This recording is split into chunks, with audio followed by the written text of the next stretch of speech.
Hi, this is Colby at LimRunner.com. We're here at Road Valley Runners in Ashland, Oregon. Here with Erik Skaggs. He's going to talk about the MT110 lightweight trail shoe and why he thinks it's the best lightweight trail shoe on the market right now. So, here's Erik. Thanks, Erik. All right, thanks, Colby. So, here's the MT110 in the ES colorway. This shoe is basically just an evolution of the 101, but at the same time it's not. It's kind of its own very unique shoe. It's on a completely different last, so it's on the minimus last, which actually holds the foot a little bit better, so it's a little bit more curved. You can actually see kind of it takes the shape of the foot a little bit more. So that's one of the biggest updates. Probably the second biggest update is the upper. New Balance went with a synthetic, almost kind of like a soccer shoe upper. And what I really like about this is, one thing, it's seamless. So if you are somebody that likes to wear a really thin sock or no sock, it works really well.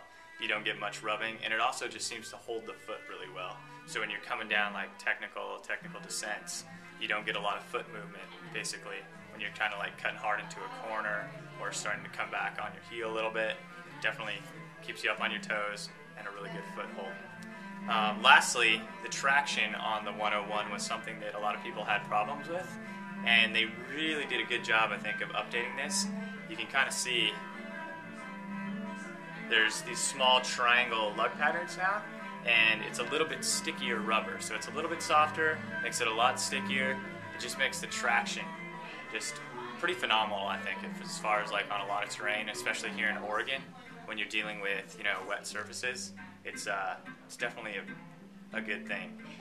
The drop in the shoe is also decreased a little bit from the 101. So according to their measurements on this guy, it's a 4mm drop from your heel to your forefoot. But when I put it on, it feels pretty flat. So I usually wear a pretty lightweight and pretty low to the ground shoe, but this guy is definitely puts you right next to the ground, which is really good as far as stability. Any other features that I think are pretty awesome? I don't know, I just think it runs really well as far as the turnover on roads or trails. I mean, it's definitely more of a trail specific, but it fits the foot well, it's lightweight, and it looks great.